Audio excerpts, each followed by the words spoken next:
Hey,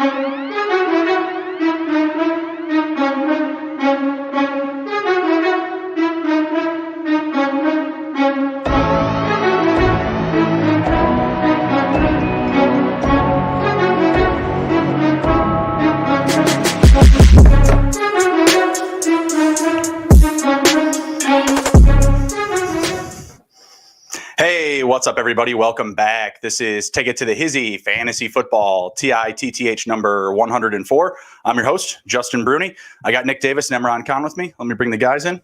How we doing, fellas? Good evening. What's up, guys? Good. What's up, everybody? Super Bowl week. We made it. It's the Super Bowl. How you guys feeling? You guys got any big Super Bowl plans? Any big meals planned, maybe? We're having like the birthday celebration with the family on the Super Bowl. So we're going over to Sam and Joe's house and just hanging with Jack and Bailey and the dogs and cool. Just gonna have a good time with the family. Kicking it. I like it. How about you, Emron? Same? No, it's pretty much the same. Watch the game with the fam, right? Enjoy it. Yeah. It's just crazy, man. We made it to Super Bowl, but it's crazy that we didn't make it to the NFL season. Games got moved around. Nothing got canceled. Mm-hmm. Every game was played.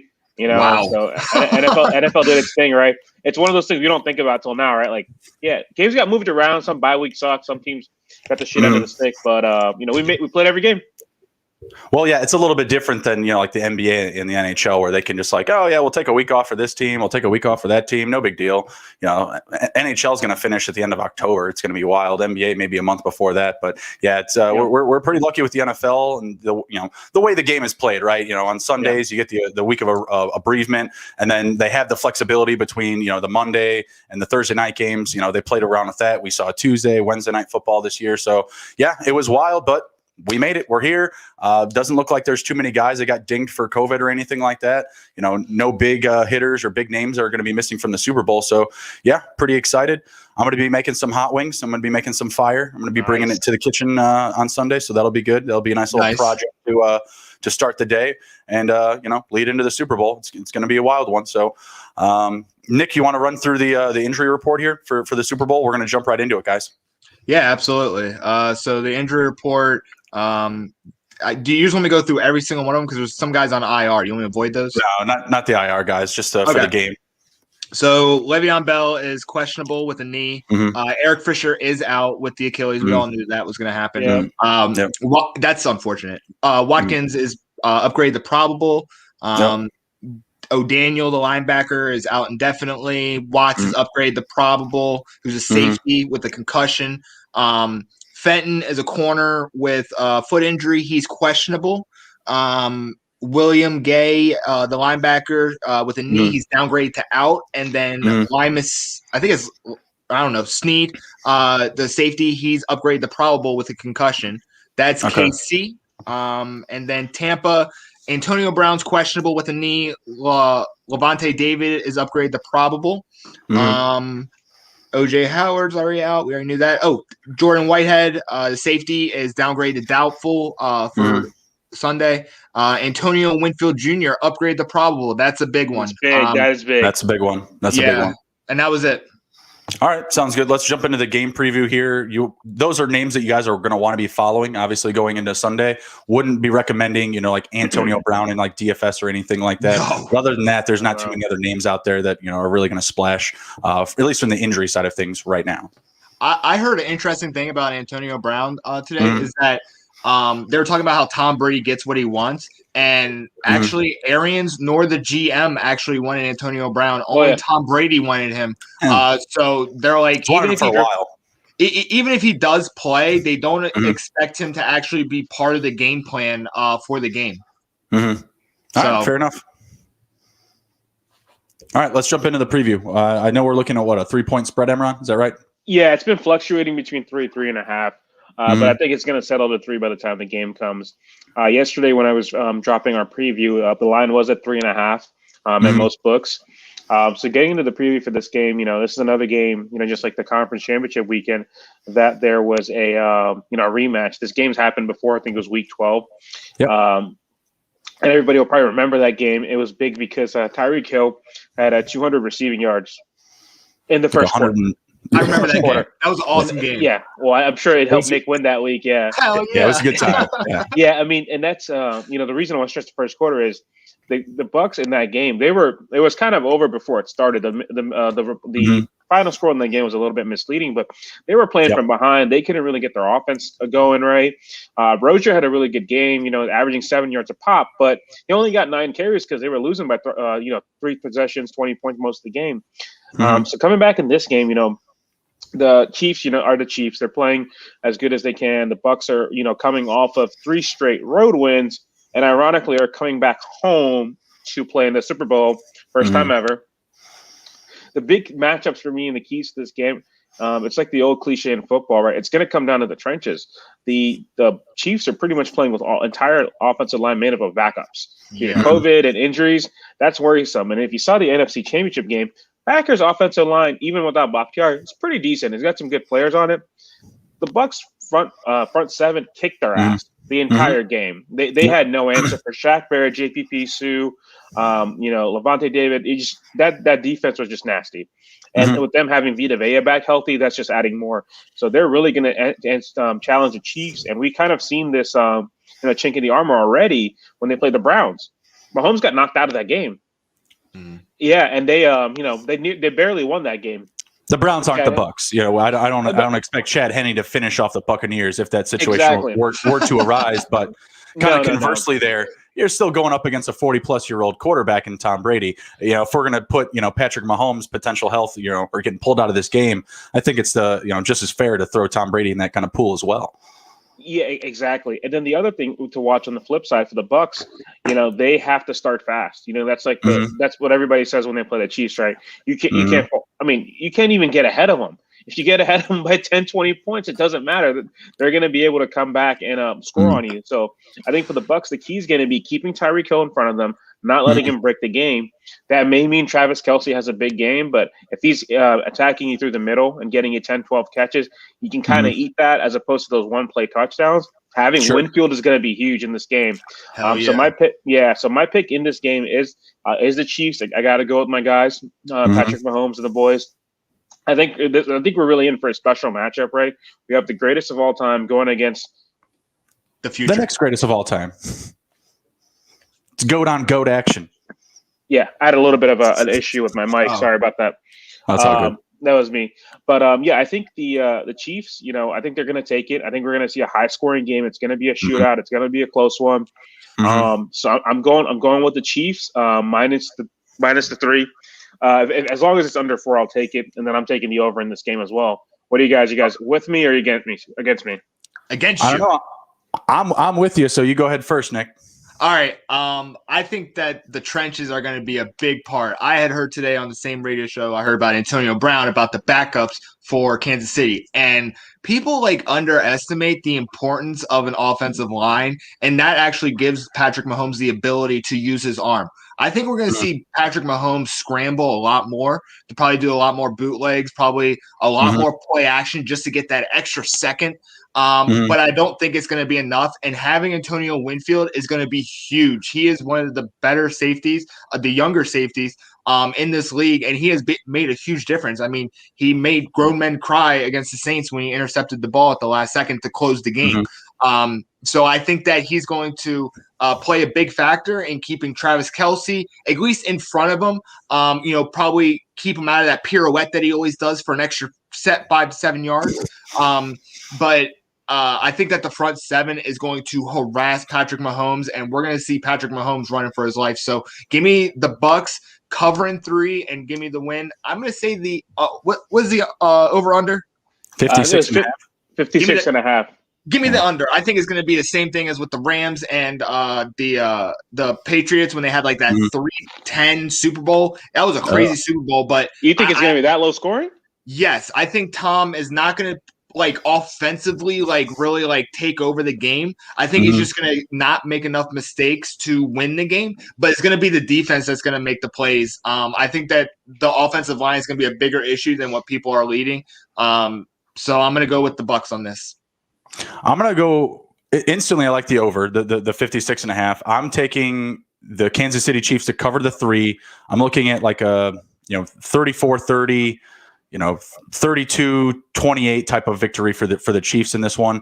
Whether it's, climactic, it's, there's some drama at the end of the game or not. I do feel like they actually create some separation early on here. The Bucs are going to get caught with their pants down trying to chase points early. And we saw Tom Brady also throw 3 interceptions in that last game. And a lot of them came in the fourth quarter. He was not closing out that game.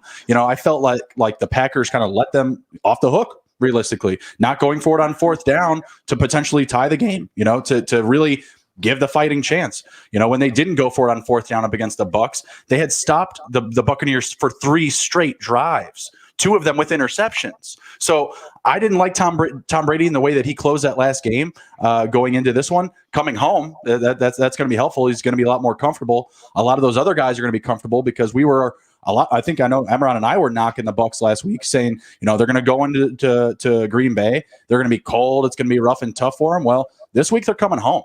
They're going to have the weather on their side, fans on their side.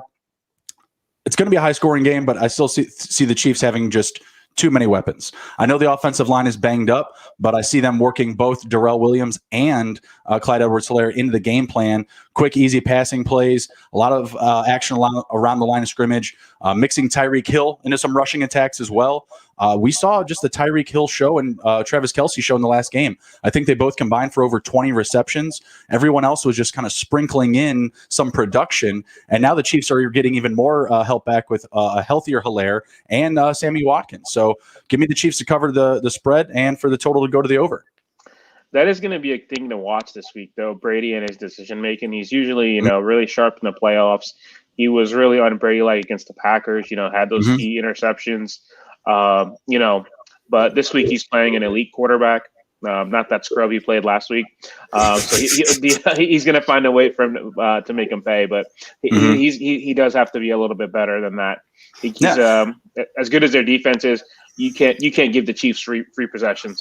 And when A-Rod was under pressure a couple weeks ago now, he did not have the same type of offensive help that Patrick Mahomes has. I mean, he has Devontae Adams and Aaron Jones, but I mean, Tyreek Hill, Travis Kelce, they're top 5, if not top 3 in each of their position. He's got 2 of those. He's just got one extra bullet in the chamber. So give me the Chiefs in this one. Yeah. We wanted to jump over to some of the props here. Oh yeah, there's quite a lot. That's one of my favorite things about the Super Bowl. There's literally so many. All right, do you want to go first, Emron, or do you want me to go through some? Anyway, just jump in. Free will it. Yeah, right, go ahead. Okay, Nick. go ahead. Okay. Last play as a QB, Neil. So yes is -180. No is +140. That's an interesting one. What do you guys think? I'm gonna say no. Yeah. I like to know. I like an incompletion into the end zone for one of the teams that's about to lose. That's exactly what I think it's going to be. Yep. I like that plus option. I'm going to say yes, but I wouldn't take that number. You can go, Emron. Yeah. So this is one I've been really liking off of FanDuel. So we'll get into the really crazy ones in a bit. It's tied together, but it's 2 different props. So over under on players who throw a pass in this game. 2.5. Oh, I saw that one. Give it to me. And then over under on touch players who throw a touchdown pass. Tyreek Hill. Wow. Throws a touchdown. Man. I'm gonna say Travis Kelce, a little shovel pass to Clyde Edwards-Helaire. Ooh, okay. I feel like there's gonna be a trick play in this game. I'm gonna say. Oh. Go ahead. I was going to say Chiefs like in that wildcat with Kelce in the red zone sometimes. So, and it could actually not even be like a throw. It could be like a jet pass. That wouldn't shock people like McCole Hardman. But I definitely think there's going to be a trick play where someone at least throws a pass. Yeah, I'll take a Tyreek Hill passing touchdown. I got a trick play for you. So Antonio Brown's going to be barking in the offensive coordinator's ear, be like, man, I need to get in the game. He's like, all right, I'm going to drawing up a trick play. So the trick play is going to be a reverse to Antonio Brown hitting Godwin for a post for a touchdown. And it's just going to work out because that's Antonio Brown. So I'm going to say yes. Someone will do it, but that's going to be the trick play. All right. Taking it. All right. So let's see. This is another interesting one I was looking at. Yards of Patrick Mahomes' first touchdown pass. Over under is 13.5. Yards? Yeah. Yeah, over. Over. What's the line on that? I feel like that's an easy one. Over is plus 115. Under is minus 145. I like the over a lot. I like it Over. a lot. Hit a 20-yarder easy, no problem. Yeah. I got one for you. Mm-hmm. First player to reach 10 plus rushing yards. So I'll give the first three. Leonard Fournette at plus 175.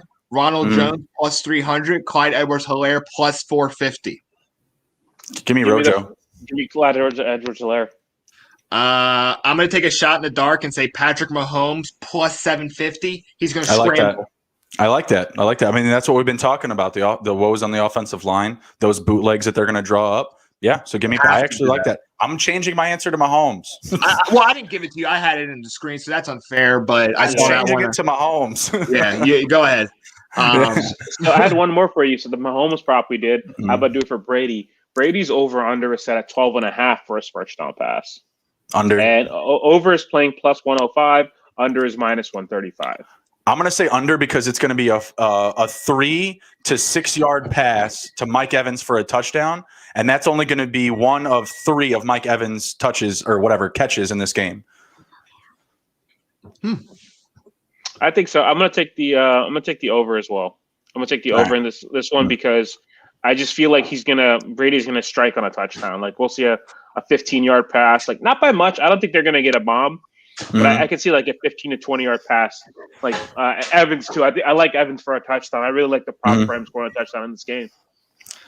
All right, I'm sorry. What was the prop? Because I was looking at other ones. It was the same as Mahomes, over under 12.5 passing yards for his first. It's a yard touchdown. less for Brady, though. It's a yard less for Brady. Yeah. Mahomes was 13.5. Over.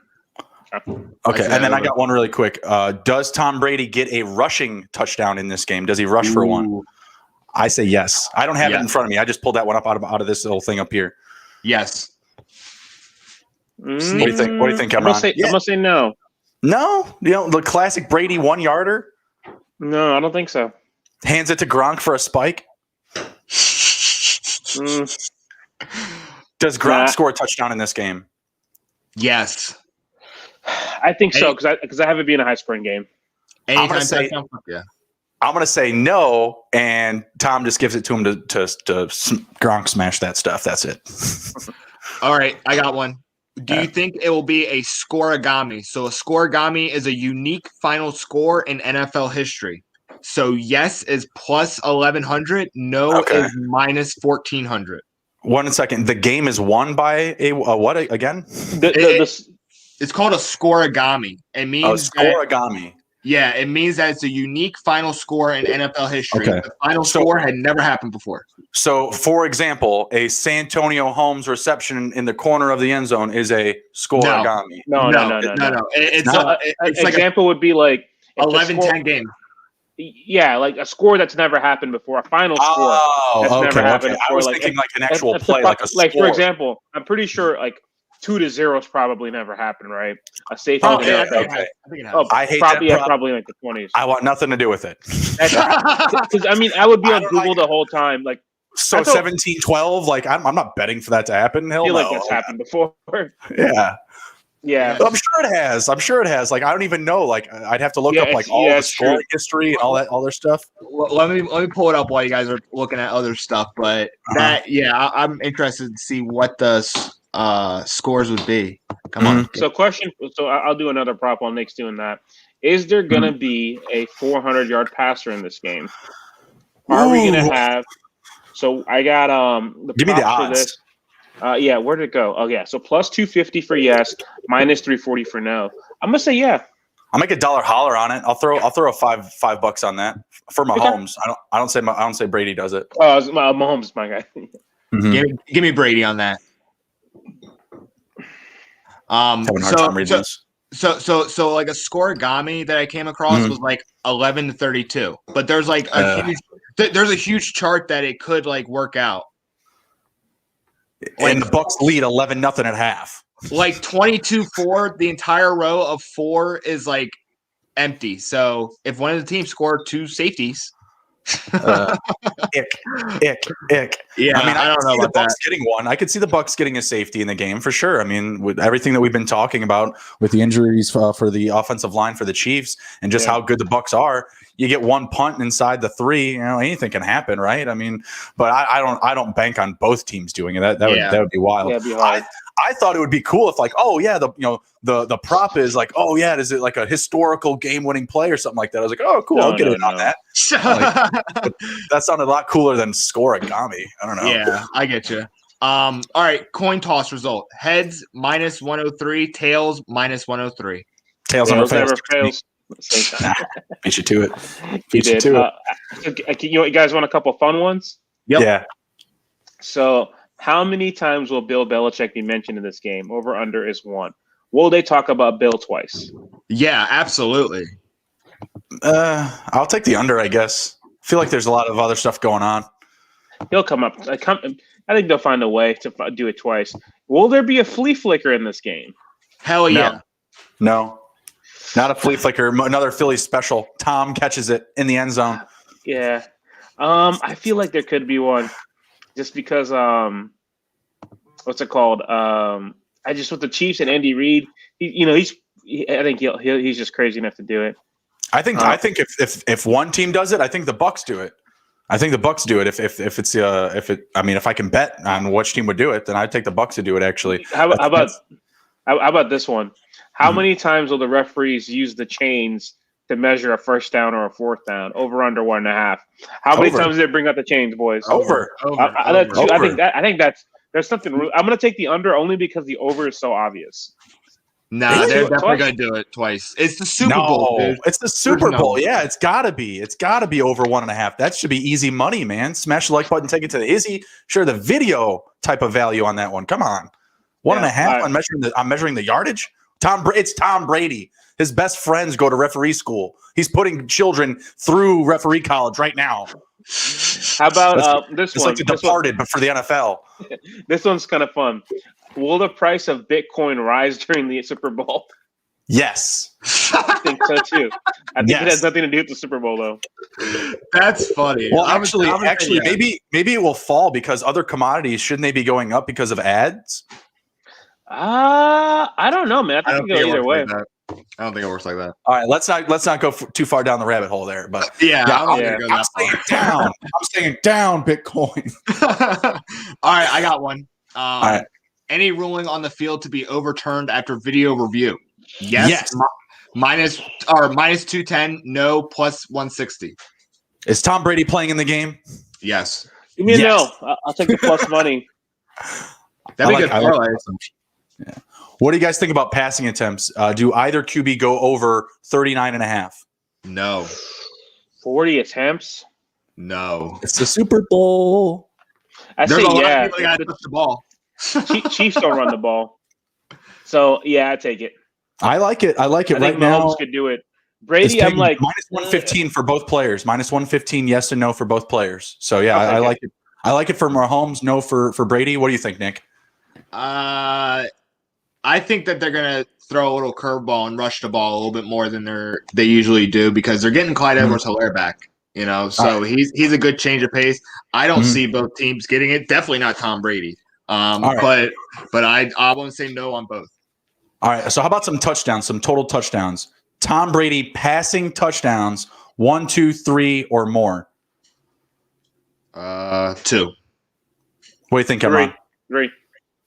Okay, so right now 3 is paying plus 275. Nick plus 175 for 2. That's the leader in the clubhouse. I'm going to say 2 as well. I say he gets 2 and rushes for 1. I say he's the rushing touchdown guy. Oh man, double threat. No, it's Tom. It's Tom. Yeah. What about same thing for Mahomes though? 1, 2, 3 or more. 3. 3. I'd be good 4. Ooh. Jeez. So 4 or more is leading the clubhouse or in the clubhouse at plus 225. Wow. Golly. You know what? I'm actually going to go with the second one, which is 2, which is plus 230. I think he gets 2, and I think he gets a couple of weird ones. Like, we get that like Tyreek Hill passing touchdown or that Travis Kelce passing touchdown. Something funny, something a little special they've been working up. And then you get touchdown.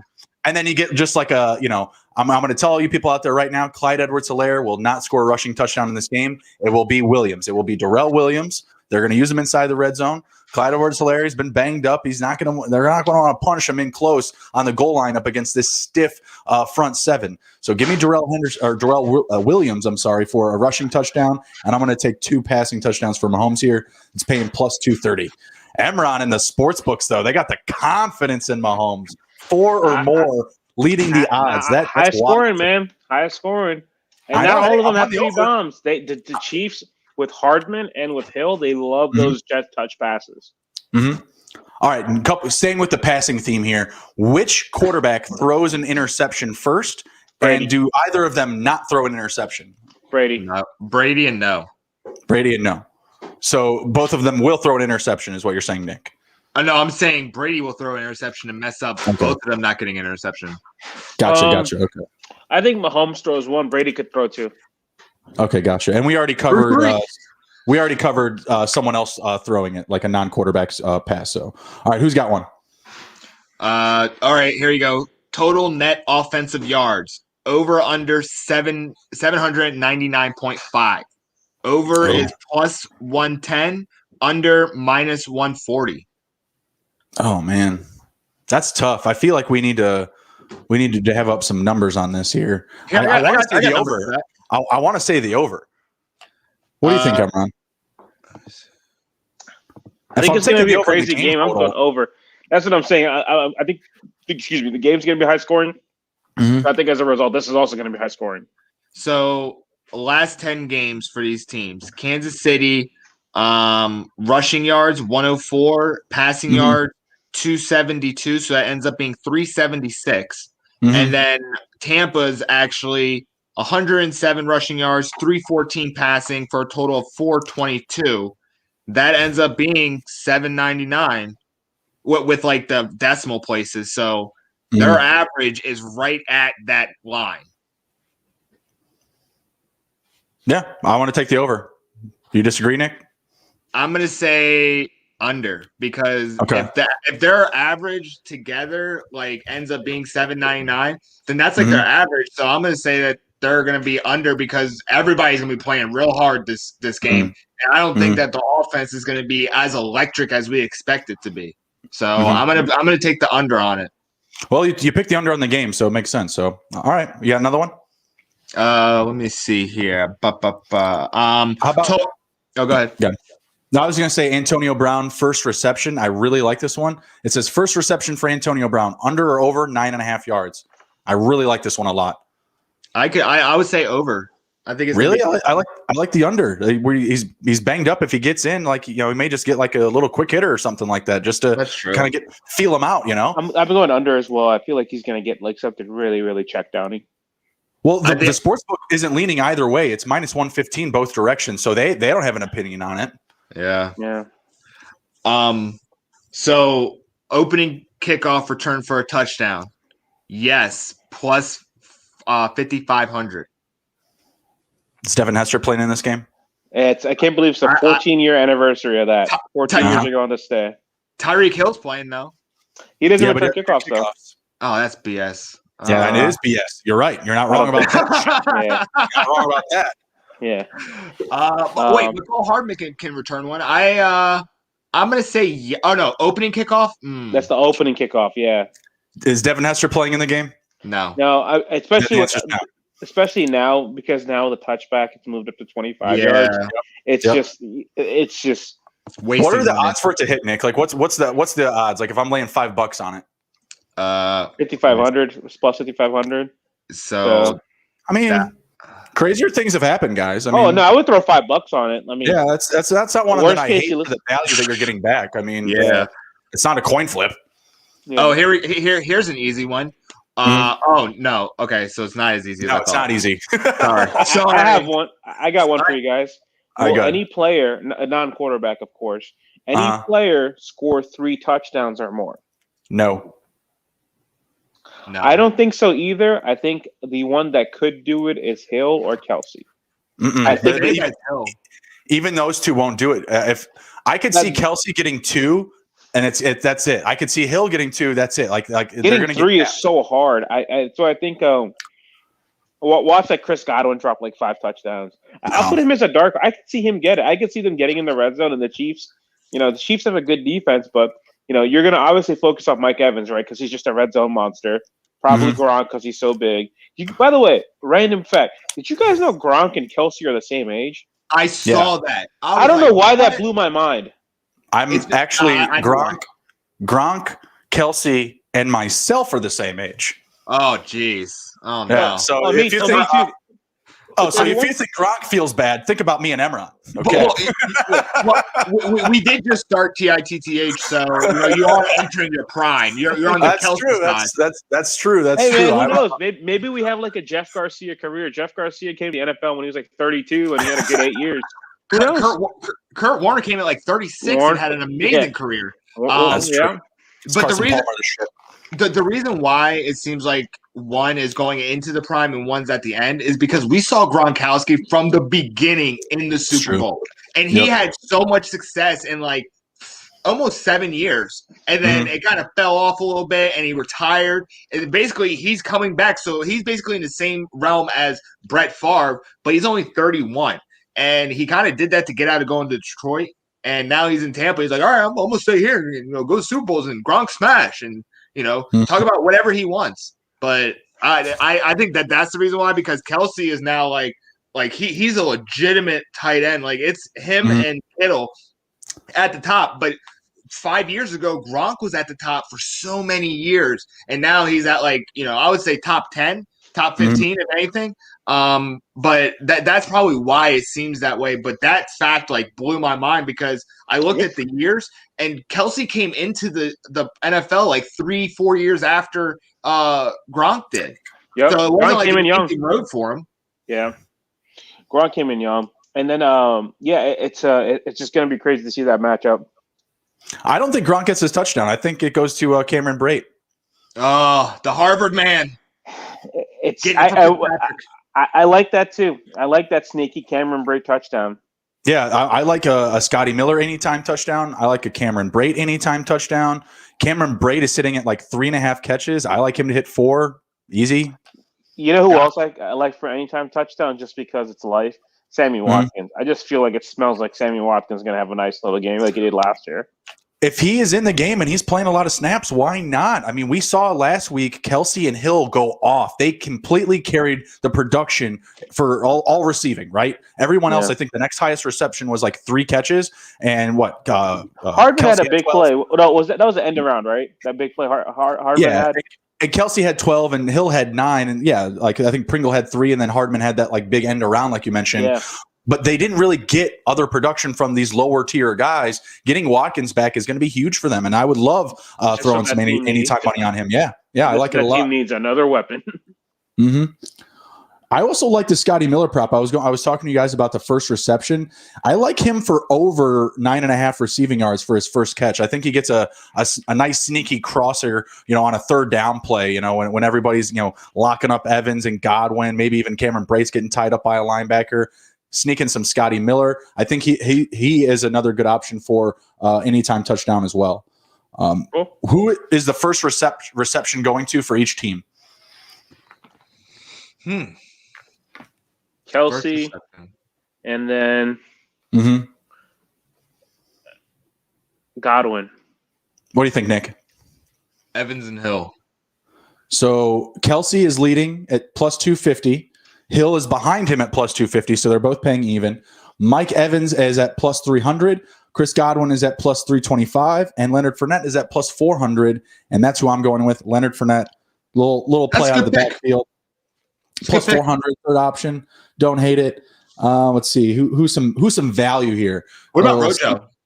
Rojo's at plus 1,200. That's what I was getting down to the bottom there. The plus 1,200 option for KC is Demarcus Robinson. I think that's a good start. I love this meme. Someone because all the snow that's going on, they're like, oh, if you want to make your snowball more dangerous, just cough on it. Plus 150 poison, right? So give it to Demarcus Robinson, who's going to be coming back from COVID, right? Good way to start the game.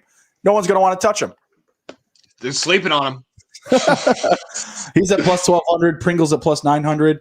I like Fournette, and give me some Sammy Watkins. He's at plus 500. Rojo, he doesn't love to catch the ball. He loves to drop the ball, but so does Fournette. So I don't know. I feel like those two should be like closer in value. I don't know. Yeah. I know. You guys got some other ones? What else you got? I had Scorigami up. Safety during the game. Yes, plus 900. No, minus 2,200. What was it? I got to go no still. Can't put money on it. Yes, plus 900. No, minus 2,200. No, what was the question? Safety in the game. One safety in the game. No. Yeah, I mean, I would put a couple bucks on it just because the odds are so good. But, yeah, with these two quarterbacks, you'd have to see some crazy shit like the Broncos Seahawks Super Bowl right to hit. All right, I got one right here. Will a player be ejected from the game? Yes, plus 650. No, minus 1,350. I still got to go no. It's not something I want to put like a $5 on. No, I mean, no one wants to get kicked out. Yeah, exactly. I don't think so. I'm going to say yes. It's going to be Ndamukong Suh. Okay. Getting a little emotional out there, huh, Ndamukong? Yeah, I think he's going to get a little emotional because he lost in the Super Bowl with the Rams. And now he's got Tom Brady on his side, and he's like, I'm not letting this shit get away from me at all. And he's going to be cracking skulls in there and stepping on people, and I don't know what's going to happen. But if anybody's going to get ejected, I think it's going to be him. He's been very quiet, honestly. Like he hasn't been in the news, so I hope it doesn't. But if anybody, I could see him getting like way too wild because of having lost in the Super Bowl last year or 2 years ago. Who's the Super Bowl MVP? Travis Kelce. The referee. Is Travis Kelce breaking tight end records, Emron? Of course. Of course is the answer. Go. But I think kind of what I meant in my preview. I think he's gonna see a lot of volume. I think he's gonna have a big game. I don't hate it. He's at plus 1,000, and he's the third option. Wow. So yeah, give it to Mahomes. me. It's probably what Mahomes and Brady are 1 and 2, right? Exactly. Mahomes is minus 110. He's minus 110. If that isn't, give it to him now. Well, yeah, right. If that isn't telling, like literally, like, oh, hey, by the way, we believe this team's going to win, and because they're going to win, this guy's going to be the reason why. Like that, yeah. If you guys don't know, who'd actually bet this game, if it's still up in the air in your head, here's the door. Here's a good question. What kind of game would it take from a position player outside of a quarterback to like overcome the quarterback like game? Like I'm trying to think of like how breaking. So like, what would he have to do? I don't even think it's necessarily to overshadow. I mean, if you look at last year's Super Bowl MVP was pretty controversial. Like a lot of people thought Damian Williams deserved that and not Patrick Mahomes. And I'm in the camp too that it should have been Damian Williams. So I just think I think what Nick's getting at is even if a positional player like last year, Damian Williams, for example, has a stellar game and is a big reason why the team wins, like even the quarterback's going to do it. I think you would have to see potentially the Super Bowl reception record broken. So somebody has to break Deion Branch's record. Because like I said, that example showed me. I was like, I love Patrick Mahomes, but like they won this. Like Williams had a lot to do with them winning this game. So I think it would have to be something crazy. Like you'd have to see 200 yards or like 12 catches or more. Who would you take to just win it outright, Nick? Are you going to just take Mahomes? I said the refs at first. They're not on the list. Dang. But I'm going to say it's going to be either Mahomes or Brady. I mean, it's a quarterback, like, I feel like in previous like years, like in the 90s and like in the 2000s, like when Ray Lewis won as a defensive player, like that was wild. But like there aren't that like many running backs or wide receivers besides Deion who had 14 receptions, and that was an incredible game. I remember watching that and being like, this guy is definitely the guy. But it seems like it's really just like a name award. So I'm going to say it's going to go to one of the quarterbacks depending on whoever wins. I like Kelce. I like Kelce a lot if I'm going to put my money down on it for a couple of like, $5 hollers. Let's talk about some defensive players. We got Devin White. Devin White's at plus 5,000. He's the highest rated defensive player on this list here. He's a very up and coming linebacker. He's been sensational in the playoffs. I could see him. If he sets up a game script where he puts Kelsey on an island and he completely eliminates him from the game plan, a sack, yeah, sure. Oh no, on defense to win it, you're going to need a touchdown, a couple of sacks, or a couple of whatever interceptions or whatever. Thanks, yeah. So I'm going to give you a long shot here. Daniel Sorensen for Kansas City. Headhunter. Oh yeah, dude's vicious, man. But he's also scored a couple of touchdowns this year as well. If he takes one to the house, gets a sack, a couple of sacks and an interception, he's 10,000 plus 10,000. Yeah. That'd be a good thing to put like $10 on. Shit. $5-10 on Dan Sorensen. That'd be wild. But that would also be like a kind of like the game that Nick predicted. Like there was a lot of defense. There wasn't a ton of scoring. This dude grabbed a touchdown and wasn't letting Tampa really get involved. But when I kind of think about the game plan for the Buccaneers, and I was thinking in my head like these guys like Cameron Brate, Scotty Miller. That's Daniel Sorensen territory. Gronkowski. That's his. That's going to be him there. Right after the linebacker. So I wouldn't hate him. Chris Jones as well as. Same thing, plus 10,000. I don't hate either of those options. Defensively speaking. How many sacks would it take to win the MVP? Like 3, and also to have to take like the quarterbacks not throwing like over like 250 yards basically in one touchdown. With those 3 sacks, you need a fumble strip or a touchdown. Like, I feel like defensive touchdowns almost a must. Like that's like the starting point. I feel like.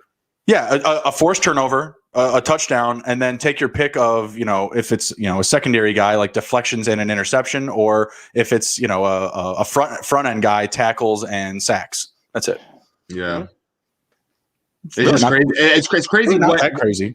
Well, it kind of seems like it sometimes because like we've seen some great performances outside of the quarterback position, and a lot of times I feel like they've gotten like robbed in a sense. And it takes a lot to actually be that MVP. Like I feel like Ray Lewis won it just on name. Like he was the quarterback of that team. Like, so I don't know. I always see it as a quarterback award unless both quarterbacks just absolutely shit the bed. All right, fair enough. You guys ready to move on to some trade talk, some quarterback talk? Hell yeah. All right, let's do it. So first and foremost, we're just going to lead off with the Jared Goff and Matt Stafford trade. Who won, who lost? I guess we'll just start with that. Rams or Detroit? Rams won, Detroit lost. All right. Why? Yep. Because Jared Goff is not like we saw when he didn't have Sean McVay. We saw when he had McVay and he went to the Super Bowl. Then we saw years after that where it didn't seem like they clicked very well. Like it seemed like that first year Sean McVay really like tried to almost coddle him in a way. And Jared Goff is trying to grow up, but we're seeing that Jared Goff actually isn't a great quarterback. Like he was really built by Sean McVay's system, and he's going to Detroit. That it sucks to say. I'm sorry, Chris Robin, if you're watching, but Detroit's been a tire fire of an organization, and you're expecting Jared Goff to go there. And didn't they? Oh, they chose Dan Campbell. He is a tight end, but I feel like he's more of like a hardcore guy to try and rally the troops kind of guy. I don't think that they're gonna see eye to eye on a lot of things, and Detroit's a lot different than California, and Jared Goff's been in California like his entire life, so I think it's gonna be a huge wake up call. I think the Rams got an absolute dog in Matthew Stafford. He's finally in an organization that can help him win. I fully expect the Rams to be a huge player in the playoffs next year as long as everyone stays healthy. This guy is ready to win. He's like Steve McNair in Detroit by playing with injuries everywhere. And I think that the system in Los Angeles for the Rams, they won't have to depend on him as much, and he'll not feel like the load's completely on him. He has great receivers now. Robert Woods, Cooper Kupp, and he has a great running back behind him that actually showed up at the end of the season, Cam Akers. This is like one of the best situations he's ever been in, and I think that he's going to get a Super Bowl out of it. I really hope so. What do you think, Imran? So I definitely think the Lions, they kind of I just don't have faith in that organization. I never have. I mean, obviously they're a rival team, but let's just be real, right? Stafford, he's been there forever. He's probably the third greatest player in their team's history, right? Probably safe to say. So they do get 2 first-round picks. Not going to be this year, right? So it's going to be in future years. The way the Rams are with McVay and with Stafford now, those picks are going to be in the late 20s. They did Stafford a solid. They sent him somewhere he wanted to go. Yep. I think it's a huge win for the Rams. And one of the things I want to do is I really just want to shout the Rams out because they do something a lot of teams are just too piss scared to do, which is they admit their mistakes and they move on. Like a lot of teams are like they're just all in, right? I mean and they're constantly all in. No. So like they gave a fat contract to Jared Goff, to Brandon Cooks, to Todd Gurley, and instead of saying, "Oh well, we got to sit," like, all right, we're gonna pay these guys regardless. They're gonna eat up a roster spot. Like, let's trade Cooks to the Texans. Let's just cut Gurley, eat the money. Because even though they traded Goff, they're eating a lot of dead cap for the next couple of years, and not a lot of teams are ready to do that. And they haven't had a first round pick now in 7 years. Realistically, when you think about it, if you're picking in the 20s, who really cares? And they've been doing a good job of finding these gems in the second, third, fourth, fifth round. So I love what they did. It's going to be exciting to see Sean McVay with an actual quarterback. Goff, I think he's really he's just what most of the NFL is really. He's just a guy, right? McVay's a guy that can make like average Joes like look really good. But I think he's going to flounder in Detroit. I think that situation's a mess. But big win for the Rams. I'm gonna go the other direction here. I'm gonna say that the Lions pulled this one out. I think that the Rams, honestly, there's a lot more pressure on them as far as like winning the trade. They need to show major success. And not first box to check is making the playoffs. Second box to check is making it to the Super Bowl because Jared Goff was still on that Super Bowl team that took where the Rams lost to the Patriots. I mean, still young in his career, right?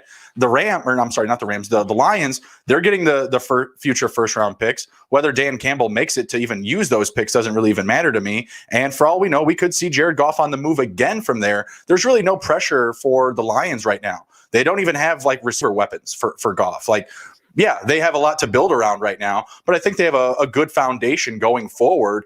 Whereas the Rams, if they blow it this year, how do they pivot next year?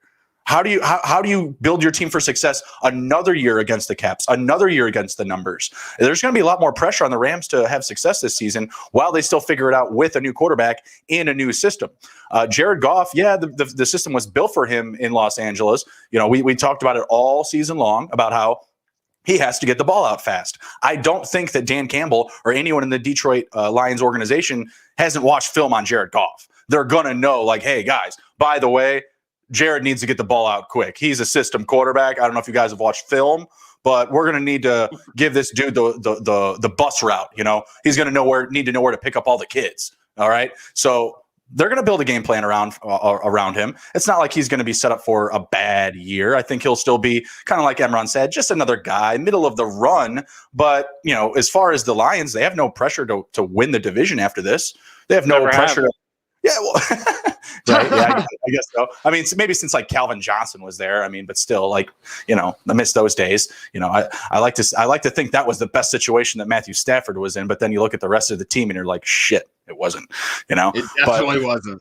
And showing some love to the Rams. I mean, they look really good on paper, right? But we've seen some teams look really good on paper and it just doesn't pan out.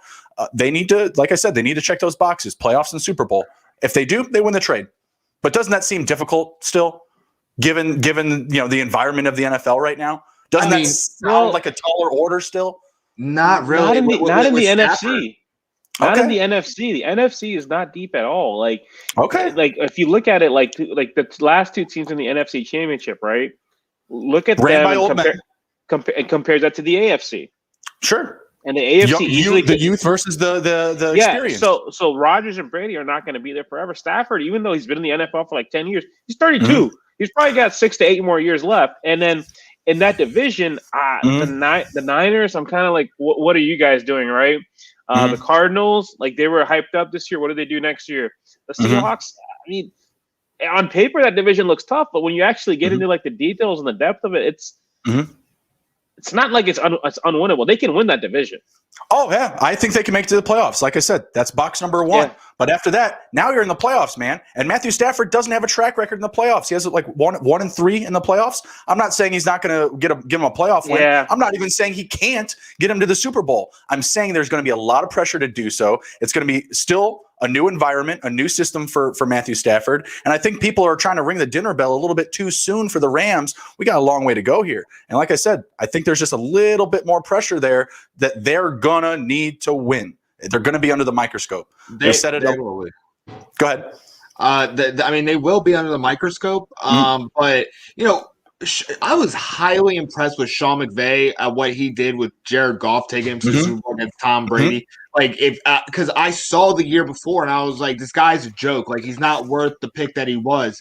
But after he went to the Super Bowl, I was like, man, he's all right. He got a good.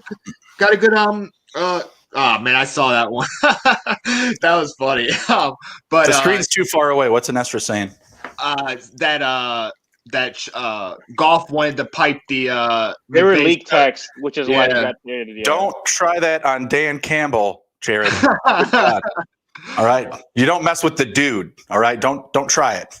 Yeah, but for me is McVay has such a better quarterback coming in, and he has a bad track record. But it's not that he was losing the game; his entire team was losing the game, and it's kind of misleading because if he was like playing for like New England or something and he was 1-3, okay, that's an issue. That's an issue. Really quick, he said New England was the only team that he would not go to. Yeah. You know why? I mean, yeah. I completely understand, but a winning organization, if he was 1-3 in the playoffs, okay, that's an issue. But he had been toiling in Detroit, and 1-3 in the playoffs, I don't even count that against him because the rest of the team, like you said, he had Calvin Johnson, but that was not even the best position that he was in as an organization. Now he actually has a team. He has a coach that literally took a baby to the Super Bowl. He took a baby. And you're talking about he's a bus driver. He's a baby, and he's not a quarterback. He's a baby that drives buses. He's a bus driver. You tell him where to go, he's going to go there. He's a baby. He's a baby, and now McVay has an adult in the room. He doesn't have to teach basic shit to him. It's going to be a lot easier flow on offense, and I think we're going to see a lot less hiccups on offense because Stafford's coming in, and everybody respects Matthew Stafford. So we might be ringing the dinner bell too early for LA, but everybody rang the dinner bell right now for Tampa Bay when they signed the Bucs. So look where they're at right now. That's true. That's true. Just to kind of wrap it up, I will say that, to kind of give a little bit more credence to the Lions and winning this trade, they got the right offer. They had offers coming in from everywhere. So they took the offer that gave them the most draft capital. The Broncos were in the mix. I believe San Francisco was in the mix. DC was in the mix. And they would not cough up 2 first-round picks. The Rams did. And I feel like they had to do so because of the cap situation that they put themselves in. So where I do respect, hey, you guys are all in, you're going after it, you're making your move, you're taking your shot. But at the same time, they are admitting, we made cap mistakes. We made issues with giving these guys too much money, but now we're going to pay for it, our mistakes, with first-round draft capital. And that just doesn't sit too well with me. But I don't know why I'm complaining. I'm a Bears fan. If my Bears went out and did that, you think I'd be complaining? Are you kidding me? Give away 3 first-round draft picks for Deshaun Watson. I'll be singing Right as Rain. I'll be sleeping right. And that's the thing, too, with the first-round picks, they're not guaranteed. Not at all. Yeah, especially when you're picking in the 20s. Yeah, eventually it's going to catch up with you, but that team's been doing really well. They have a great coach, and, We also need to remember that the cap space is arbitrary. It's just you can do whatever you want with it. It just moves up and down whenever you need it to. Next year, it's a little bit different next year, though, because that's true for pretty much every other year. But this year, it's not going up. It's coming down, so it gets a little bit tricky. And usually every year it's going up by 10, 15. And that's what I had learned. As soon as the Rams, I saw them sign Cooper Kupp, Robert Woods, Aaron Donald, Jared Goff, Jalen Ramsey. I was like, where the hell do you guys get this money from? How can the Kansas City Chiefs not be able to afford Madden and be able to afford Patrick Mahomes the same and week? Chris Jones? Yeah. I wish I had that same power to just make money appear out of nothing. Got to work for the Treasury. Absolutely. All right. So with that, let's kind of lean into some Deshaun Watson talk. And in general, I guess we're just going to go around the quarterback carousel, talk about some names that could potentially be on the move and some destinations that are looking like they're going to have a new quarterback at the helm. So we'll start with Deshaun Watson. I'm hearing the Jets are a potential landing spot. He's okay with going to the Jets. I'm hearing the Panthers are all in. I know that the 49ers have all the value. What are you guys hearing, and what are you thinking about Deshaun and where he's going to be playing next season? So from what I've heard, the Jets actually, that report was coming out a lot. He's not actually interested in going there. And the big thing, yeah. So for Watson, the interesting part is he's got a no trade clause, so he kind of dictates where he goes. Right. The Niners make a lot of sense. Yep. I feel like he's going to get traded to the NFC. I think the Texans are just going to want him out of the conference. So the reports are saying that they're doing the old, that every team does. We're not trading. Yeah, they are. It's just a matter of when. So I feel like he's going to go to the NFC, and I think the Niners would be a place he would want to go to. In terms of what makes sense for the, for the Texans would be if you trade him to like the Dolphins, you get Tua and both those first round picks. You have a young quarterback, and you got some draft capital built around because they're going to want to haul for him. So my gut would be the Niners. I'd love to see our Bears in the mix, but I just think they're just too far in the draft to make anything interesting for the Texans unless they gave them like 5. Yeah, so I think the Niners are interesting.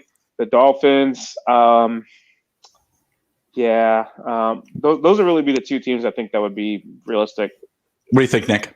I think the 49ers, from every team that has kind of gone into the Watson carousel, I think the 49ers have the best chance to actually landing him because he wants to go there. They have a good offensive system. They have weapons. I'm just interested to see what player they have to give up for him. I don't think it's just going to be all draft capital that they give. I think that they are going to have to give a younger player up to see what's going on.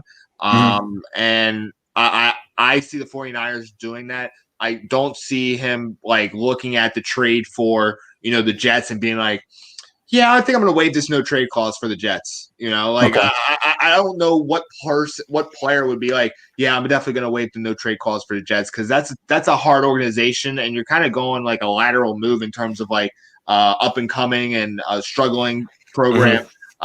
So I think the 49ers is the one organization where he's going to be like, yeah, I'll definitely waive my no trade for that. Yeah, I'd agree with that. Do you think he would waive it to go to Oakland with John Gruden?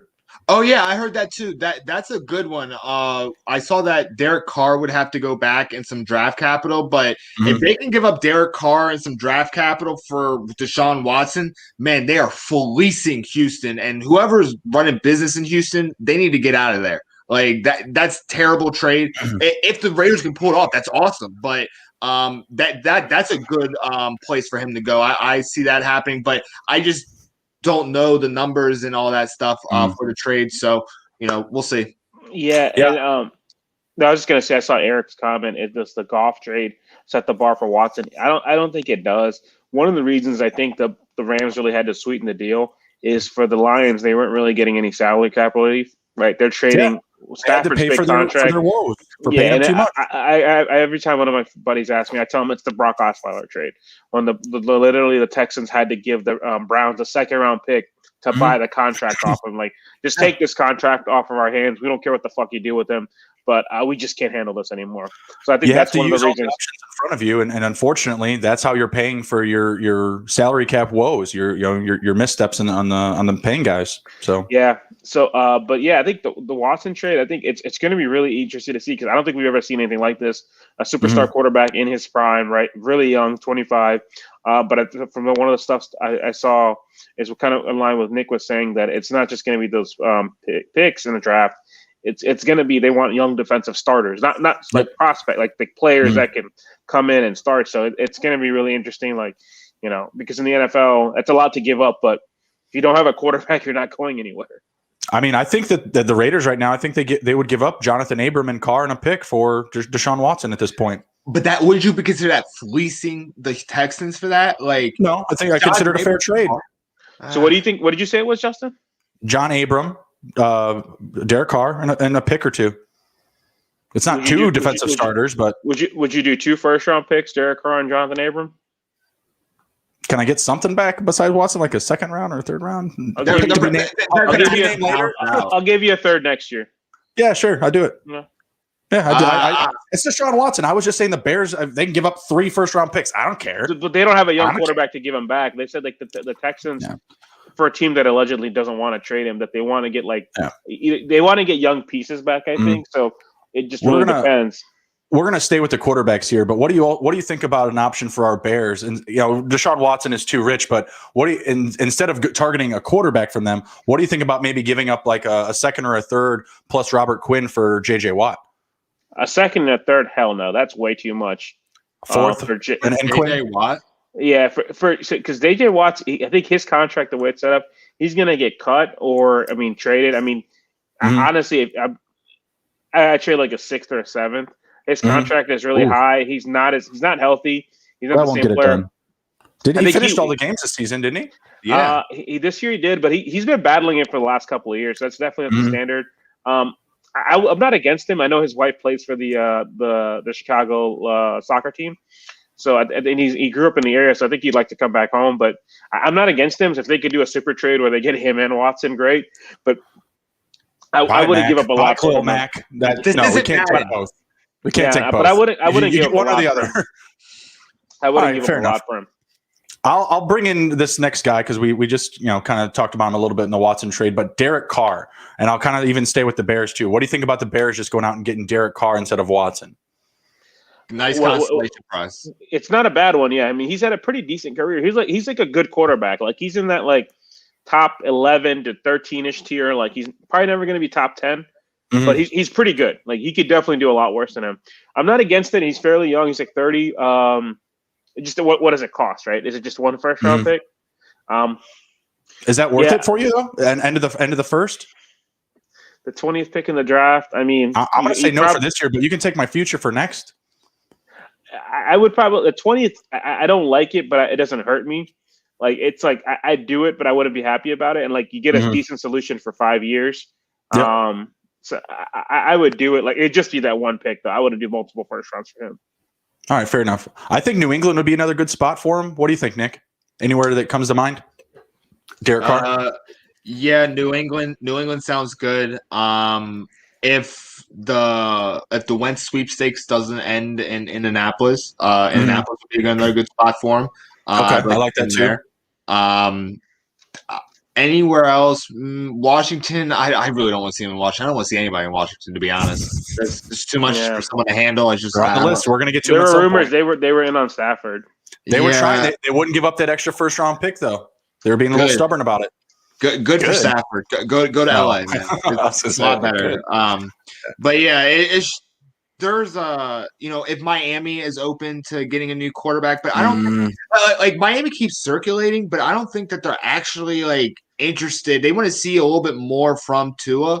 Talking about your Bears, I don't know if you're into this, but Fitzpatrick would be a great guy for you guys. I think you guys just need someone to not make mistakes and to just keep the ball in your hands and give it to your lead guys. I don't hate it.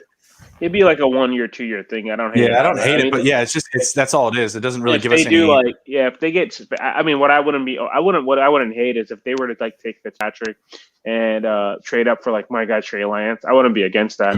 Have Fitzpatrick, have a young quarterback as your plan later on. So let Fitzpatrick finish the season if that happens. Oh yeah. Matt Nagy, yes. No. Matt Nagy's not going to do that. Yeah, he's been looking for a good quarterback for a while, so I don't think he's going to take him out. Yeah. All right, how about Carson Wentz up next? Where's Carson Wentz going to land? Obviously, we're hearing Indianapolis. Is that going to be the spot, or maybe San Francisco? What do you guys think? I think he's staying. Okay. I think from what I recall, the reason he wanted out of Philly was Doug Peterson. Right. Doug Peterson didn't believe in him. Doug Peterson, benched him, and Jeffrey Lurie and the Eagles management, they wanted Wentz. They wanted to keep Wentz. So I think he's going to end up staying. Because the person that he didn't want there is gone. Right. I just wonder if that means they'll trade Jalen Hurts, because Hurts was impressive in those few games he did play. And so if Wentz is going to be butthurt about Hurts being around, why not trade him and get a pick?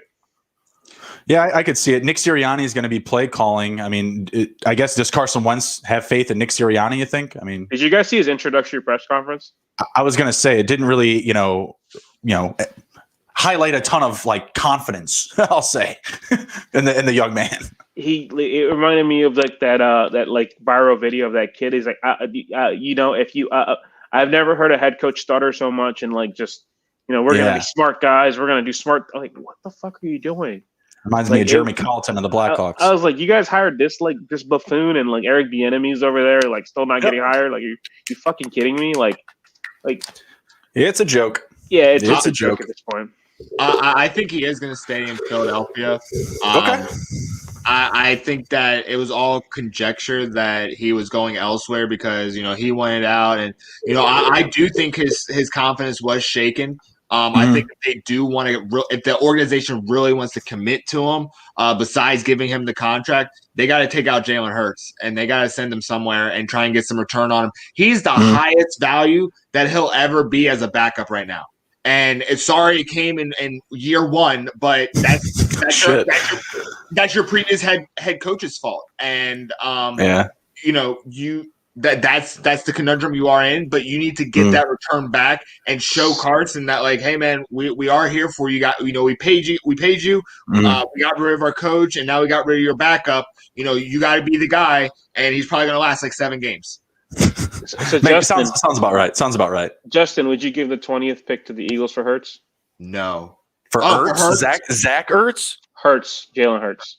Jalen Hurts. No. Don't. Why did you even say that? No. Well, if he was in this draft, would he not go? No. I wouldn't draft him there. Give me Kadarius Toney over Jalen Hurts at 20. So we can see Nick Foles sail the ball over his head. No, Nick Foles isn't going to be our quarterback, bro. He's next on the list. We'll get to him in a second. Well, he's not going anywhere because of his contract. No one's picking that up. Well, what if we do a split? Because Mitch is gone, right? He can just walk. He's gone. Yeah, he's gone. So Foles is the only guy there. They got to move him. I say move him to Oakland. Split the meal ticket right down the middle. You take half his contract. We'll take half his contract. You give us Carr. We'll give you the whatever pick for it, whatever we need to cough up. That's a Gruden guy right there. Like if he's into all those weird guys. Who is the guy from Buffalo that was there, the backup? It's gonna drive me nuts. Nate Peterman. Nate Peterman. Thank you. Then he's gonna love Nick Foles. He could totally fix Nick Foles, right? Like, I mean, he's 33, and what are you trying to fix at this point? Whatever, man. It seems like a place where we could dump $20 million. That's all. Yeah, Oakland. I would love it. Half of it. I think I was gonna say had if Doug Peterson didn't leave Philly, I'm sure you could find a way to send him back to Philly. If Peterson was still there to get Wentz or like give him some picks, he's a cult hero in that city. But right. Yeah. But no, I think that we're going to have to eat about half of that contract for Foles because I don't believe that Foles is going to be on a roster. Like his contract's not that bad for a backup. The 20, it's like I think $4 or $5 million a year spread out. Not terrible. I mean, that's really not that bad then for a backup. No. It's not 20 a year. It's 20 total over the next 3. Oh, okay. So, we're good then. That's why he's not going anywhere. I still think it should be a priority to dump his contract and to dump Graham's contract. That should be my. Well, Graham's getting cut. Yeah, he's getting cut. That. But who's the so Wentz? You guys think? So Nick, I'm sorry, Nick and I think he's staying. Justin, you think he's out? Yeah, I still think Indianapolis is the spot. Obviously, there's a bit of a connection there with Frank Reich. They need a guy. They're Indy's on the board here for a destination. Like, who's going to go there? I mean, we can kind of toss in the names. Like, if you're Indy, do you take Wentz or the field, of what's potentially available? And guys we're looking at right now is like, does Indy go like all in for Jameis Winston? Like, do they make an offer for Teddy Bridgewater? Do they go after Garoppolo? Do they make a call to an old friend? For who? Andrew Luck. Oh, Andrew Luck. I don't know. Well, you guys got any info on that? The whole texting thing? No. Everybody keeps saying it's not credible. It's a smoke screen, but yeah, I'd love to see it. I love Andrew Luck. I love to see him come back. I just don't give any credence to it. I just don't put any weight behind it. It doesn't seem like it's going to happen. I just hope he's happy. Me too. He did well in the NFL, and he hasn't done a bunch of appearances and stuff. So he basically fell off the face of the earth, which is very different than what we normally see in today's day and age. I just hope that he's happy with what he's doing and enjoying retirement, and just don't go back and forth. Like I don't. Yeah. It's kind of hard as like fans when a player retires and is like, you know what, I missed this shit. I'm coming back. Why'd you throw away that year then? Like, No, why not? I mean, some of these guys, they just got to get right. And he was, I mean, the reason why he retired was his health, right? Beating, yeah. He's had 2 years off. And now they finally have an offensive line. That's what everybody said. Like, my God, he retires when he finally has the best offensive line in the NFL. Like, it's ridiculous, but I wouldn't hate it. I would love to wake up tomorrow morning and find out that he's coming back. I'm just not putting any anything behind it. I just don't think it holds any water to be realistic. At the end of the day, I like guys like, we had mentioned Derek Carr going there. We could see Garoppolo. Would Dan Jones potentially work in Indianapolis? I don't think they're moving him. No, I think they're I keeping don't think so. I don't think so either. One more year. One more. All right. They got a new coach. It's COVID. Give it a shot. They got a new coach. They got COVID. Yeah. It was a rough year for everybody. Saquon wasn't in 90% of the season. I think that they're going to give him maybe 2 years, but definitely one more year. And see how he does with Saquon in, because this year he was supposed to like really kill it, but he wasn't. He's not a guy that's like a dominant quarterback. He's a bus driver. He just keeps the game moving and doesn't make. Well, I can't say he doesn't make mistakes because he's fumbled in every fucking game, but he's not a quarterback that's going to take over the game. That's what I mean. Right. And Saquon is the focal point. So, let's see how he is when there's someone else shouldering the load besides him. And Jesus Christ, the Giants, please get him a freaking receiver besides Sterling Shepard, and you'll be good. Like, Darius Slayton's got to go. That can catch. Darius Slayton's got to go. He's no longer a deep threat. Like, he was very disappointing. I was very high on him. Oh, yeah. That was a bummer. What a disappointment. So what do you guys sticking in that division? What do you think? You guys think Jerry lets Dak get out of Texas? No way in hell. Yeah, I just can't see it. I don't know what the situation is going to be with the contract. But he's probably going to get signed him so long ago. Yeah, he's not. He's Jerry though. He's an asshole. I'm pretty sure he's going to get tagged again. Right? It's probably just what's going to happen. I think he's going to get tagged as well. Yeah. Well, guy got to play a healthy year. He was on pace for an insane year. It's unfortunate. I can't see him going anywhere though. I can't see him. If anything, I could see Dallas getting someone before he's ready to come back. I could see them getting into this mix, with the quarterbacks too. I thought he was coming back though. I think the ankle injury. They said it was like a clean break. You still got to make it though. You still got to meet that timetable, right? So if he doesn't, and Fitzpatrick is still available, ding ding ding ding ding. Jerry don't make moves like that. Like he won't. If he's got a guy that's injured, but he's planning on franchising the next year, like I think that Dak is on pace. Like he's not going through what Alex Smith did, thank gosh. But who is? Yeah, but I think that he's gonna. I do agree with the franchise tag. He's got to play one more year healthy. It sucks the timing, what happened, and how it just threw everything off. I honestly, it sucks to say, I see them moving Zeke before Dak. Because who wants that contract? Yeah, well, I know that's what sucks about it. But maybe Jerry will give him one more year with Dak and Dak with CD and having Ezekiel there, maybe one more year, see how it goes. Jerry got to do something with that defense, though. Like, get Dak under contract and do something with that defense, and you might have a team that can play in the playoffs. Yeah, I absolutely agree. Absolutely agree. What do you guys think about Kirk Cousins? Staying or going? Staying. What do you think, Emron? I think he's staying. Like we were talking about the show, like I'm starting to hear the reports that still haven't looked into it enough, but like that the Niners really want Shanahan really wants Cousins. Cousins' best years were under Shanahan back in Washington, and they would do like a Garoppolo and some picks. So if I'm the Viking and you're in that weird position where like your team's getting really old fast and you're limited in what you can do because of Cousins' contract, if you can get under his contract, and honestly, I think Cousins and Garoppolo are pretty even. I think Cousins is a little bit better, but at least he's better. But is it night and day? No. Like Cousins is probably what 13th best quarterback. Absolutely hate that trade though for what it would do for Jefferson and Thielen and Cook. Yeah. Oh my God.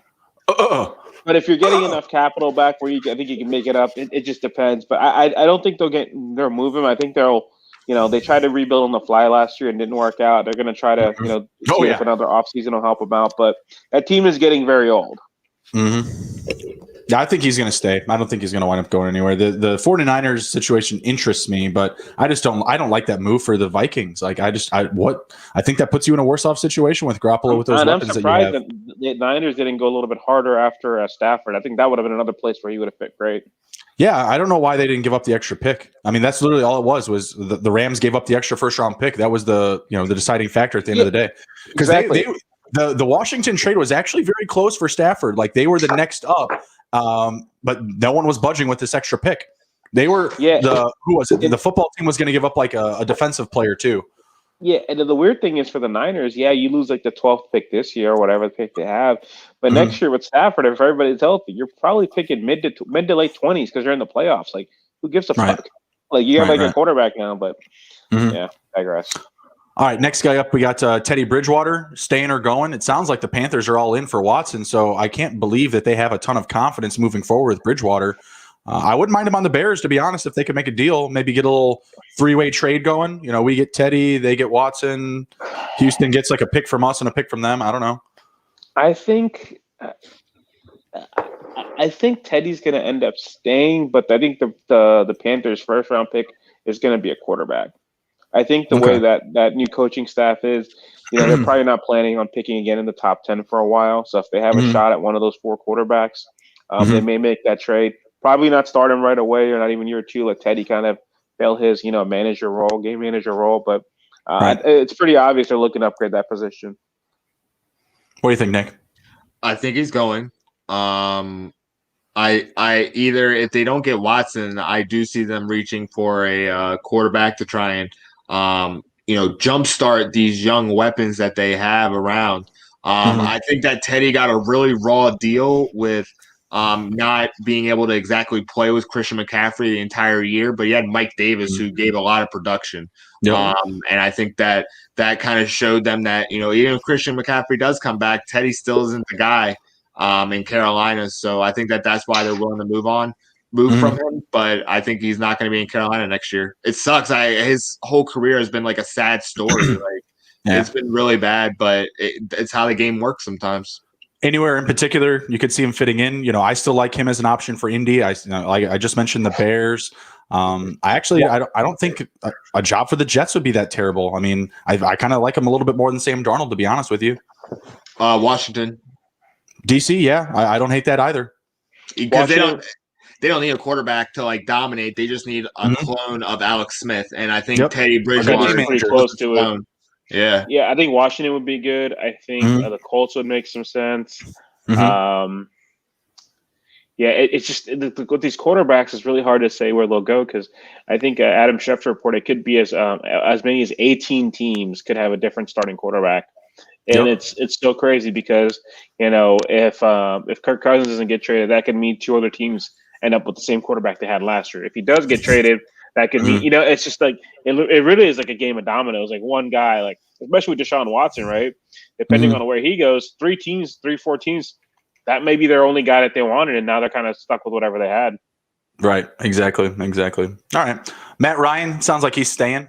They've pretty much said as much that Matt Ryan and Julio Jones are going nowhere. Are you guys buying what they're selling? Not exactly, because anything can happen. I don't know. I feel like they're operating under the assumption that Deshaun Watson is going to stay in Houston. And that domino is never going to fall. So I think that they're operating under that assumption. But I think if Watson falls, it's going to reshape the landscape, and they're going to have to try and move quick and be like, holy cow, our entire division or whatever, or our conference just changed from top to bottom. I think that they are going to get in. I could see one of them staying. I could see the other one going. And then they try to fill the other spot with a draft pick. I think if they move Matt Ryan and keep Julio, they're going to reach for a quarterback pretty early. If they choose the other, I see them, working elsewhere in the draft. What do you think, Emron? So I think actually the other player that I think the Niners may make a move for is Matt Ryan. Kyle So Shanahan. the only place, by the way, I think he could go is the 49ers. The only place. Yeah. I think so too. I think he would go to a team that's in like a win now mode, that's a quarterback away. That would just make too much sense. He knows the offense. If it's going to be another COVID effective offseason, he's a little bit up there in age. He's 35, so he's not going to be around much longer. But if you're a team like that with Arthur Smith coming in, if you can get like a second round pick for him, why not take that, right? Start building up the team. I feel like Julio's going to stick around. I think but if I was a new coach, as much it will suck, these guys are still pretty valuable. I could get some more picks for them. You just start off with the youth movement now. When you're picking at 4, you're probably going to have your pick of Justin Fields, Trey Lance, possibly Zach Wilson, depending on what the Jets do. So you can get a young quarterback there without having to trade up. And, if you stack these picks, you can start adding more and more youth into your team. It's going to suck to see those guys go, but, like Bill Belichick said, it's better to do it a year early than a year late. That's true. That's true. Speaking of Bill Belichick, what do you think about Matt Ryan to the Patriots? He's stopgapping another year. Yeah, I mean, I could see that happening, but like I think we just kind of saw this year like how for granted we took Tom Brady. Like that team is really bad. That offense is it's really bad. A lot of players set out for COVID though on the defensive side of the ball. Yeah, and they were hurt. They were hurt all year long. But even if they were healthy, like okay, you got Julian Edelman, but like Julian Edelman, N'Keal Harry, like but at the same time, I think all of us expected so much more from Cam Newton. I was one of those people. I was high on him, when he was instantly signed, right? Put him in my top 12 in my quarterback rankings. But at the same time, he wasn't a real quarterback. He was not. That was not the game plan. It was not even close to the same game plan that Tom Brady has been using for that offense for over a decade. So if you bring in a guy like Matt Ryan that can kind of, do the same things as Tom, maybe not at the same level, but he can do similar things, as far as making passes or completions in between the line of scrimmage and 10 yards. That's Matt Ryan. That's his speed, right? Yeah, that's his speed, but I don't think I think he's in the same situation as Cam where he'll probably throw the ball better, but they can't really elevate the talent like Brady was doing. Like they still need to add weapons on this offense. Their old line is okay, but aside from that, like they have a good running back committee, but they don't. They really need better weapons on the outside. They did draft N'Keal Harry in the first round a couple years ago. He hasn't really developed as they would hope. So they sign Kenny Galladay and they trade for Matt Ryan. Possible. What I was going to say is when Tom was there, he was able to elevate everyone so greatly that Bill, the defensive coach, was able to just hoard all of the picks for his defense and build up the incredible defense to allow Tom Brady to work with literally nothing. Like a bag of socks would catch better than some of the receivers. But it just I really did think that it was Bill Belichick that was actually the main driver. But man, it's Tom Brady, and we got to put some respect on his name for what he did, because Bill Belichick, if he was actually the great coach that we all thought he was, the Patriots and Cam Newton would have been a better success than what they were. Not saying they would have gone to the playoffs, but at least been in the running at least instead of being like shit out of luck. Well, at the same time, Tom's last season in New England, the leading receiver was Endelman, and right behind him was James White. He wasn't hitting these guys, like downfield or anything like that. He was just following the playbook. I mean, he just cleaning up all of the easy plays. And, Tom was kind of missing some of that this year early on, he took some losses to our Bears because he couldn't get the ball out of the backfield. He had Rojo and Leonard Fournette just dropping wide open passes. And that's something that he wasn't necessarily used to. So I don't know if I necessarily say I know for many years, yes, he did elevate the talent on the roster, but at the end, at the very end, he was just literally getting by, scraping by with whatever they had. I mean, Gunnar Olszewski, I think, was like third or fourth in the team in targets that year, just because they had no one. They had nobody there. That's why Tom left. It was like, hey, look at all these weapons. That's my toy chest. The other thing I was going to mention about Tom Brady, too, is I think we take for granted is he was like 41 and 42 playing with nothing around him. It's not like he's some young quarterback, like in his early 30s. This dude's old as shit, just playing with nothing around him, and still found a way to win the division, still found a way to make the playoffs, right? And now he's 43. Yes, he's gone probably the second best set of offensive weapons in the NFL, but he's playing the Super Bowl. I think their success was a combination of two, but Brady definitely he definitely put respect on his name. Like that dude is, it's pretty obvious he's the GOAT. Could you see a Garoppolo in New England? Maybe Drew Lock. I mean, Denver's not hanging on to him really tight right now. They were in the mix for Stafford. Who could you see as a New England starter week 1 next year or whatever later this year? I could see Belichick redeeming himself with Garoppolo and being like, now I really got my guy that I want. Now you're in big trouble. Yeah, I think that Garoppolo was the guy that he was looking for. I think he's very similar in the Brady mold, not in greatness, but in terms of play style. And I think that he can, hit the receivers, but he works mostly from the backfield and up. And then I could see Bill being like, hey, if Garoppolo is actually open and he doesn't go for like a Watson trade, then, I could see Bill grabbing him. That's what makes the most sense to me right now, but I feel like there's going to be a wild card that gets into this mix. Yeah, and I think what could happen too is if, for example, the Niners want to get Watson and the Texans don't care for Garoppolo, maybe they send Garoppolo to New England, they get an extra second or get an extra third that they can just use to package up that that Watson trade or to replenish their draft stock after they get depleted with the Watson trade. Yeah, absolutely. Anyone else that you could see fit there? Like I mentioned, like Garoppolo, Carr. I feel like for some reason, I think they'll end up keeping Drew Lock in Denver because the thing they're picking in a weird position. Do you really want to trade up to draft a quarterback when that team has a lot more needs? And he was also hurt this year, right? I mean, also maybe they draft the quarterback in the 3rd, 4th round so they have competition. But that's the position they're missing, though. I mean, they're a team, in my opinion, that they're win now. They're just missing that piece. They're very similar to San Francisco in that aspect. I think so, but also, Locke missed 8-10 games. Their best receiver, Cortland Sutton, missed pretty much the whole year, right? Played a year and a half. Yeah. Yep, so I love to see them healthy and see what he does. In his rookie year, the 5 games he played, he was pretty. He looked promising last year.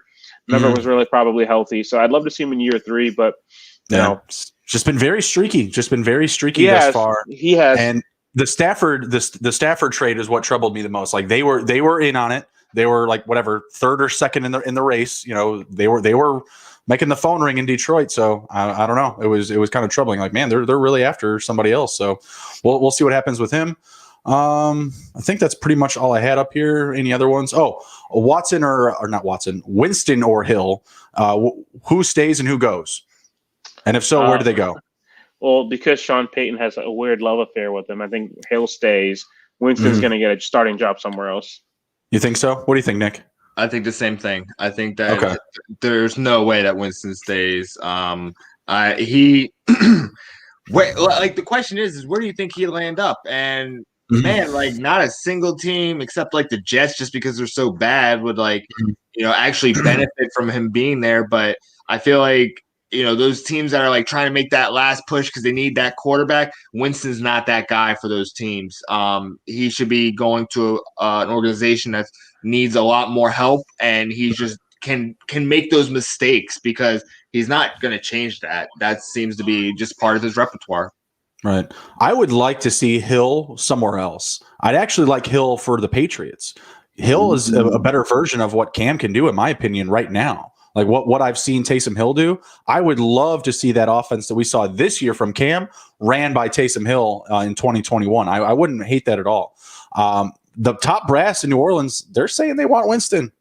That's who they're saying their guy is. But now we got to decide who's going to win the battle between the front office and Sean Payton. Well, Winston's a free agent. Yeah, Winston is a free agent because it's just a 1-year deal. But they want him. Lip service. And the weird part is, I mean, you saw even in the playoffs what happened when he got to play 50-yard bomb. We saw Hill do the same thing last year. 1 play, 50-yard bomb. Last postseason. Yeah, but then we actually saw him play quarterback, and we realized he can't really throw the ball well. Yeah, that's true. Can't lie about that. Can't hide the truth there. So no, but I think in that gimmicky offense in New England, he just looks like a Belichick guy. He'd throw a 50-yard touchdown, and Belichick would have him cover a kickoff. Exactly. Come on, you guys know he'd do that. He fits the mold. He fits the culture. I don't see anywhere else other than maybe, but it's a really dark horse, Carolina. Just the way that their playbook is set up, I could see him working out there. but like, it's not. He would have to it's be not- interdivision trade, and I don't see that happening. And it's not the guy either way. Like even if they weren't in the division, that's not the guy that they're looking for. Like they're saying they're all in right now for Deshaun Watson, night and day, like what they're targeting versus what I just said. So yeah, that would be off the deep end. I think a little bit too rich, or a little bit too crazy, a little bit too Ted Lasso coaching soccer-esque, right? All right, well, that's pretty much all I got for the quarterback carousel. You guys got anything to close it down? Any last props you wanna go with here for the Super Bowl? Nope. I looked through them all. I was pretty okay. What color Gatorade is going to be thrown on the coach that wins? Does Purple, blue, yellow? Does Hill actually drink from that other stuff besides the Gatorade? No. Yes. No, so I say I'll go with I'm gonna go with orange for the color. I'm going to go with yellow. What do you got, Nick? Blue, my favorite. All right, blue. When the weekend comes out for his halftime performance, is he wearing bandages or is he bringing out that Johnny Bravo fresh jawline? Oh, he's bringing out Johnny Bravo. Please, Johnny Johnny Bravo. Is he wearing glasses or not wearing glasses? Glasses. Yes, glasses. Wearing glasses. All right, I agreed. All right, cool. Well, I wish you all the best in your Super Bowl props, your Super Bowl bets. Check back for some of our social media. We'll be sharing some of our DFS lines and our bets and our props on Sunday. Take care. Be well. This was TITTH number 104. We'll see you next time. See you Later, guys. See you guys.